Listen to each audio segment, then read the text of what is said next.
On January the 30th, 1969, 50 years ago today, the Beatles climbed onto a London rooftop and played an unauthorised concert. It was to be their last public performance. Well, that moment was recreated today on top of a Liverpool coffee shop by students paying tribute to their musical heroes, as Abby Jones reports. The crowds gathered in the streets below and the surrounding rooftops. It must have been one of the greatest lunch break treats of all time. For 42 minutes, people hung out of balconies and every office window to see the biggest band in the world suddenly appear on the London skyline.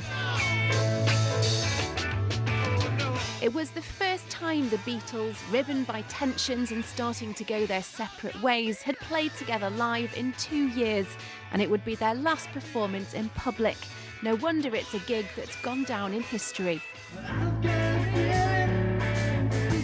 Fast forward 50 years and those same songs filled the Liverpool skyline today, a tribute from LIPA students to the Fab Four as part of their coursework, to the delight of those watching below.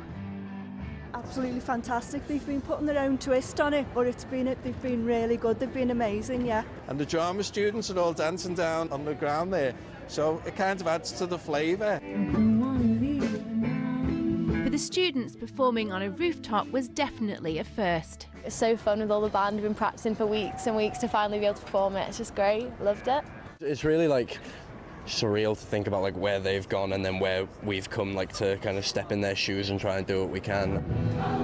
When the Beatles performed, it was just like today, bitterly cold. John Lennon wore Yoko Ono's fur coat and Ringo Starr borrowed his wife's red raincoat. The cold gusts were too much for the delicate studio microphones, and an engineer was dispatched to buy some women's pantyhose to act as windshields. But as traffic began to bottleneck and businesses complained about the noise, the police arrived to very gently shut the concert down. It's been recreated at Liverpool's Beatles Story Museum. The plan was they'd film the Beatles creating the songs, recording them. They finished with this great concert. Now, they threw out all kinds of ideas. They thought maybe in front of the pyramids at Giza, in Sahara Desert, on the QE2. Then they thought, now let's just go on the roof and do it. I'd like to say thank you on behalf of the group and ourselves, and I hope we pass the audition. Little did the band know John Lennon's words would become a poignant farewell. The band split up a year later, but their music, of course, lives on.